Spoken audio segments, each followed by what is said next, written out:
অন্য দলের অনেক জনের সাথেও কথা বলছে নির্বাচনে আসা, অংশগ্রহণ করা নিয়ে, এমনকি বিএনপিকেও নির্বাচনে আসতে বলছে। কিন্তু বিএনপি প্রতি সপ্তাহে প্রায় একদিন বাদ দিয়ে দুদিন হরতাল, দুদিন অবরোধ বা হরতাল অবরোধ এগুলি চালু রাখছে। বিএনপি সম্পর্কে স্যার আপনার কি ধারণা, যে বিএনপি কি এরকমই একটি আন্দোলন চালিয়ে যাবে? এটার পরিণতি আসলে কি হবে? বিএনপি কোন লক্ষ্য অর্জন করতে চায় এই হরতাল এবং অবরোধ দিয়ে? আপনার টেক কি স্যার? বিএনপি এই হরতাল অবরোধের মধ্যে কি জনগণকে সম্পৃক্ত করতে পেরেছে, বা এটি দিয়ে আসলে কি অর্জন হবে? প্রফেসর আসিফ নজরুল।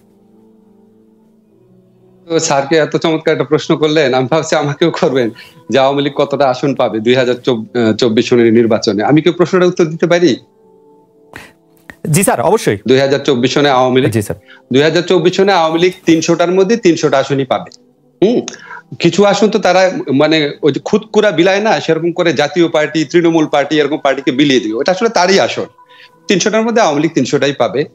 এবং আপনি যে জিনিসটা বলছেন, দেখুন এই ক্রাইসিস, এখন বর্তমান ক্রাইসিসটা বিএনপির আন্দোলনের কৌশল কি, এটা ক্রাইসিস না। আমাদের ক্রাইসিস হচ্ছে আগামী নির্বাচনে জনগণ ভোটাধিকার প্রয়োগ করতে পারবে কিনা, আগামীতে একটা কন্টেস্টেড ইলেকশন হবে কিনা, আগামীতে আমাদের চয়েস থাকবে কিনা। হ্যাঁ, এখন ধরেন আমাদের হারুন রশিদ স্যারের কথা শুনে আপনি বুঝতে পারছেন আগামী নির্বাচনে চয়েসটা থাকবে অত্যন্ত সীমাবদ্ধ। এখন আপনি যদি একটা বিশ্বকাপ ফুটবলের আয়োজন করেন, যেখানে আর্জেন্টিনার সাথে খেলবে Nicaragua, Panama, Costa Rica, Guatemala, Nepal, তাহলে সেই ওয়ার্ল্ড কাপটা কিরকম হবে? আর্জেন্টিনা সব প্লেয়ারকে, সব দলকে আপনার 20-0, 25-0 গোলে হারিয়ে জিতবে। ওটাকে আপনি টুর্নামেন্ট বলবেন? আপনি কমন সেন্সে চিন্তা করেন বলবেন কিনা। এখন আমাদের হারুন রশিদ স্যারের, আমি একাডেমিশিয়ান হিসাবে আমি ওনার খুবই ভক্ত। এখন স্যার যে এত কনফিডেন্স নিয়ে বলছেন যে 2018 সনের মতো নির্বাচন 2024 হবে না, ইতিহাস পুনরাবৃত্তি হয় না, আমি বিনয়ের সাথে স্যারকে দুইটা কথা জিজ্ঞেস করতে চাই, আমার এক্সপ্রেশন বলতে চাই। আমরা তো ইতিহাসের পুনরাবৃত্তি দেখি, আমরা মিয়ানমার, উত্তর কোরিয়া, একসময় লিবিয়া, একসময় ইরাক, একসময় রোমানিয়া, এই সমস্ত দেশে বারবার দেখেছি ইলেকশন রিগিং করে কর্তৃত্ববাদী শাসকরা ক্ষমতায় থেকে গেছে অনেক বছর ধরে। উত্তর কোরিয়াতে তো বোধহয় এই বর্তমানে যিনি আছেন উনি ওনার বাবা মিলিয়ে প্রায় 50 বছর যাবত আছেন, 40 বছর যাবত আছেন। মিয়ানমারে বহু বছর যাবত আছে। খারাপ কাজ ভালো কাজ দুইটাই রিপিট করা যায়, এবং খারাপ কাজ করতে করতে এমন এক্সপার্টিস জন্মায়, এমন বিশেষজ্ঞ জ্ঞান অর্জন করে খারাপ কাজ যারা করে তারা এটাকে কন্টিনিউ করতে পারে। যে জন্য আপনি দেখবেন বহু সিরিয়াল কিলার আছে 40-50টা পর্যন্ত খুন করে, তো 40-50 বার খুন করা গেলে 4-5 বার ইলেকশন রিগিং করা যায়। আর স্যার যেটা বলছেন এবার মানে কারচুপি হবেই না, আমি বুঝতে পারছি না উনি কি লক্ষণ দেখে বলছেন। নির্বাচন হওয়ার আগেই তো কারচুপি শুরু হয়ে গেছে। কারচুপির প্রসেসটা হচ্ছে আদালত এবং ক্রিমিনাল জাস্টিস সিস্টেমকে ব্যবহার করে। আপনি ভালো করে লক্ষ্য করবেন, অনেক পত্রিকা লেখালেখি হচ্ছে, আমি জানি না স্যারের নজর আসছে কিনা, 2014 এবং 2018 সনের নির্বাচনের আগে অনেক গায়েবী মামলা করা হয়। আমি একটু মনে করিয়ে দেই, একটা প্রথম আলোর একটা রিপোর্ট ছিল ভয়ঙ্কর সেপ্টেম্বর নামে। ওই সেপ্টেম্বর মাসে যে মামলাগুলো করা হয়েছিল, প্রথম আলো রিপোর্টার, সমকাল এরকম রিপোর্ট করেছিল, আরো কিছু কিছু পত্রিকা রিপোর্ট করেছিল। তারা গিয়ে দেখেছে 34টা স্পটে গেছে, সেখানে পুলিশ যে গায়েবী মামলা বা মিথ্যা বা ভুয়া মামলা করেছে, এখানে ককটেল বিস্ফোরণ হয়েছে, পুলিশের উপর হামলা হয়েছে, 34টা জায়গায় গিয়ে শুনেছে। আপনি একটু আমাকে একটু টাইম দিবেন প্লিজ। 34টা জায়গায় গিয়ে শুনেছে এটা ভুয়া, এ ধরনের মামলা হয় নাই। ওই সমস্ত মামলা এখন দ্রুত বেগে শাস্তি দেওয়া হচ্ছে, ওই মামলাগুলাতে দ্রুত বেগে শাস্তি দেওয়া হচ্ছে, এবং অস্বাভাবিক গতিতে রাতের বেলা কোর্ট বসিয়ে পুলিশকে ইনস্ট্রাকশন দিয়ে যে এফআইআর এর মধ্যে তার যে বক্তব্য আছে এক্স্যাক্টলি ওই কথা ট্রায়ালে বলতে হবে, যেটা একটা সম্পূর্ণ বেআইনি আদেশ। মানে আদালত, যদি আমি এফআইআর এ মিথ্যা কথা থাকে, আদালতেও আমাকে মিথ্যা কথা বলতে হবে। এর ইনস্ট্রাকশনের মানে হচ্ছে এটা। এইরকম প্রক্রিয়ায় বিএনপির যারা, ধরেন আজকে বিএনপি ঘোষণা দিলাম ইলেকশনে অংশ নিতে চাই, তাহলে দেখা যাবে বিএনপির যারা ইলেকশনে জিতে আসার কথা, যারা সম্ভাব্য প্রার্থী আছে, তাদের অন্তত 50% মতো অলরেডি মামলায় সাজা পেয়েছেন বা সাজা পাওয়ার অপেক্ষা আছে, নির্বাচন আগে সাজা পেয়ে যাবেন। একই সাথে সাথে আমরা উচ্চ আদালতের ইন্টারপ্রিটেশন শুনেছি যে ট্রায়াল কোর্ট যদি সাজা দেয়, যত ভুয়া সাজাই হোক, এটা সেই সাজার উপর বিরুদ্ধে আপনি যখন অ্যাপিল করবেন, ওই আপিলকালীন সময় আপনি ইলেকশন অংশ নিতে পারবেন না। তা আপনি কি মেসেজটা পড়তে পারছেন না? বিএনপি যদি আজকে ডিসিশন নেয় আমি ইলেকশনে যাব, তার মানে বিএনপির তখন যারা শক্তিশালী ক্যান্ডিডেট আছে, যারা সংগঠক আছে, যারা ভালো নেতা আছে, তারা কেউ ইলেকশন অংশ নিতে পারবে না। এই ব্লু প্রিন্টটা তো স্পষ্ট। খালি আমি একটু বলি, এটা খুব জরুরি জিনিস।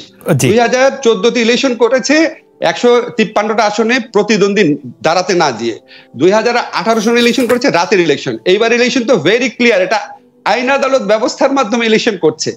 পুরাটা বিএনপি এখন অন দ্য রান আছে। আপনারা তো পত্রপত্রিকা দেখেন, তো আমার বানানো কথা না। আদালতে সাক্ষ্য দিতে যেতে পারছে না, ওইখানে গেলেও পুলিশ ধরবে এবং তাদের অনুপস্থিতি শাস্তি হয়ে যাচ্ছে। আমার একটা প্রশ্ন ছিল যে আমি আপনার সর্বশেষ আমার কাছে মানে যে কলামটা আছে আপনি যেটা লিখেছেন 28 অক্টোবর ঘিরে অপবাদের রাজনীতির পরিণতি কি, সেটি শুরু হয়েছে যে এরকম একটি লাইন দিয়ে নিজেদের পছন্দমতো ব্যবস্থা নির্বাচন করার যে মিশন সরকার ঘোষিত মিশন সরকারের ছিল 28 অক্টোবরের ঘটনাবলীর মাধ্যমে তা পূরণ করার পরিস্থিতি সৃষ্টি হয়েছে। আমরা আগের পরে ঘটনা জানি, সেজন্য আমি সরাসরি কথায় আসছি।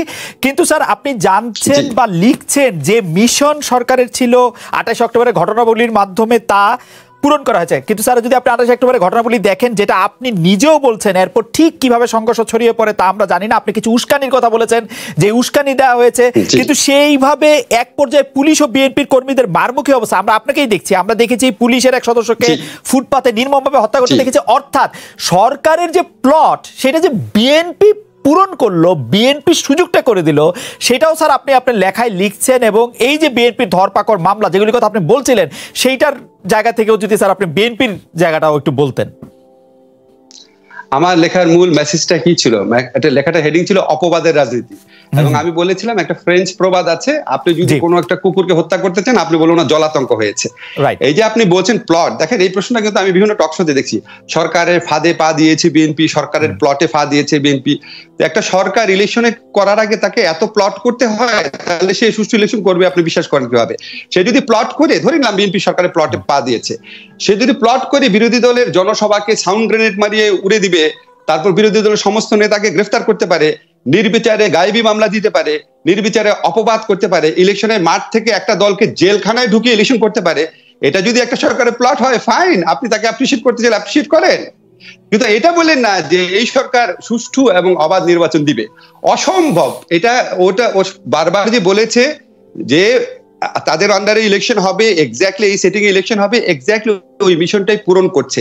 ওই মিশনের পথে যারা বাধা দিয়েছে তাদেরকে সর্বোচ্চ পর্যায়ে শক্তি প্রয়োগ করে তাদেরকে এই রাজনীতির মাঠ থেকে দূর করে দিয়েছে। আমি একটা কথা আপনাকে বলি, আমরা যখন কম্পারিজন করি না, ধরেন আজকে আপনার কি মনে আছে খালেদ, আপনি তখন সাংবাদিক ছিলেন, আমাদের হারুন স্যারও তখন অনেক তখনও লেখালেখি করতেন। আপনি দেখেন 1996 সনে বিএনপি যখন একটা ভুয়া নির্বাচন করতে গেছে ফেব্রুয়ারি মাসে, তখন কিন্তু আওয়ামী লীগও সমান ধ্বংসযজ্ঞ চালিয়েছিল, কোন কোন ক্ষেত্রে বেশি চালিয়েছিল। আমি আজকে একটা পত্রিকাতে দেখলাম যে তখন একদিনে চট্টগ্রামে 200 গাড়ি পোড়ানো হয়েছিল, একদিনে। আপনি যদি চান আমি কাটিংটা পাঠিয়ে দিব। এবং আপনি জানেন রেল লাইন উপড়ে ফেলা হয়েছে, রেল লাইনে বগিতে আগুন দেওয়া হয়েছে। ধ্বংসযজ্ঞ তখনও তো আওয়ামী লীগ করেছিল, তো আওয়ামী লীগ কি তখন উধাও হয়ে গেছে? আমি তখনকার আওয়ামী লীগের আন্দোলন এবং বিএনপির আওয়ামী লীগের দাবি মেনে নেওয়া এবং এখনকার সময় যখন আমি কম্পেয়ার করি, তখনকার কাছে আমার মনে হয় কি রং কি হয়েছিল, মানে পার্থক্যটা কোথায়? পার্থক্যটা হচ্ছে তখন আওয়ামী লীগ যখন ধ্বংসযজ্ঞের রাজনীতি করেছে তখন পলিটিক্যাল ভোকাবুলারিতে এটাকে আমরা আন্দোলন হিসাবে স্বীকৃতি দিয়েছি। আর এখন পলিটিক্যাল ভোকাবুলারিতে যেহেতু আওয়ামী লীগ এটাতে খুবই দক্ষ, আওয়ামী লীগ এটাকে অগ্নি সন্ত্রাস ধ্বংসযজ্ঞ এটা নাম দিতে পেরেছে। এক, দুই হচ্ছে তখন তীব্র আন্দোলন যখন আওয়ামী লীগ করেছে তখন বিএনপি তীব্রভাবে রাষ্ট্রীয় শক্তিতে এটা দমন না করে মেনে নিয়েছে। আর এখন যখন বিএনপি তীব্র আন্দোলন করতে যাচ্ছে, আওয়ামী লীগ তীব্রতম রাষ্ট্রীয় শক্তি প্রয়োগ করে 15 বছর ক্ষমতা আছে। এই ব্যাপারে গুলিতে আমি একদম সম্পূর্ণ আপনার সাথে একমত, কিন্তু ছোট করে একটু জানতে চাই যে এই যে আপনি পলিটিক্যাল ভোকাবুলারিতে চেঞ্জের কথা বলতেছেন, সেই চেঞ্জটা কেন আসলো? আপনি কি ঢালাও এরকম ভাবে বলবেন যে সব সাংবাদিকরা আওয়ামী লীগের দালাল হয়ে গেছে, সব বুদ্ধিজীবীরা আওয়ামী লীগের পয়সা খেয়েছে, না কি, মানে যেটা বলা হয় আর কি যারা ইনফ্লুয়েন্সাররা বলে, আসলে কি ভোকাবুলারিতে? Good question. ভোকাবুলারিতে এসেছে কারণ আওয়ামী লীগ 15 বছর ধরে ক্ষমতায় আছে। আপনারা এটা বুঝতে হবে, দুইটা দল